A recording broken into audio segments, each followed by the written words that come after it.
মালদা বা নর্থ বেঙ্গলে বিভিন্ন স্থানে থাকেন, তাদেরকে উত্তর ভারতে যাওয়ার জন্য মূলত কাটিহারে আসতে হয় বিভিন্ন কারণে আর কি।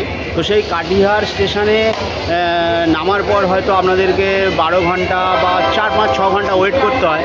সেক্ষেত্রে আপনারা চাইলে কিন্তু এই কাটিহার স্টেশনের রিটার্নিং রুম, যেটা 8 নম্বর প্ল্যাটফর্মের দিকে রয়েছে, সেই রিটার্নিং রুমে থাকতে পারেন। সেখানে 12 ঘন্টা 24 ঘন্টা বুকিং হয়, এসি নন এসি, এমনকি dormitory AC non AC room আপনারা চাইলে বুক করতে পারেন। 1 নম্বর বা 2 নম্বর প্ল্যাটফর্ম থেকে বেরিয়ে আপনাদেরকে আসতে হবে 8 নম্বর প্ল্যাটফর্মের দিকে, এবং 8 নম্বর প্ল্যাটফর্মের দিকে আসার পরে এরকম নিচে রয়েছে টিকিট কাউন্টার, এনকোয়ারি, আর এদিকটা রয়েছে সিঁড়ি। সেই সিঁড়ি পার করে উঠে এইখানে রয়েছে ডরমিটরি, আর এদিকটা রয়েছে একটা ভোজনালয়।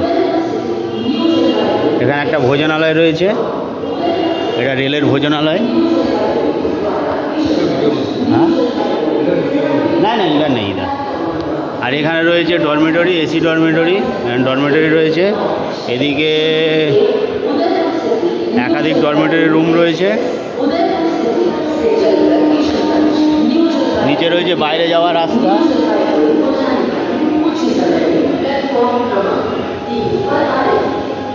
নন এসি, এটা এসি।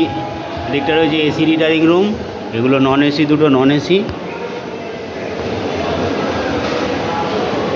আর এখানে রয়েছে বোর্ড, নিচে টিকিট কাউন্টার, সামনে রয়েছে সিঁড়ি, সিঁড়ি দিয়ে রিটার্নিং রুমে আসতে হবে।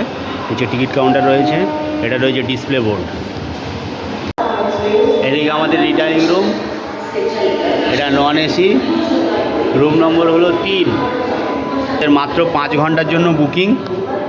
এরকম বড় একটা 6-7 বেড আছে। এখানে একটা টি টেবিল, দুটো চেয়ার দেওয়া আছে। আর বাইরের পরিবেশটা বেশ সুন্দর, ফাঁকা ফাঁকা, গাছপালা রয়েছে এখানে। আর এখানে দুটো ফ্যান চলছে, দুখানা ফ্যান আছে। এদিকে একটা মিরর দেওয়া আছে,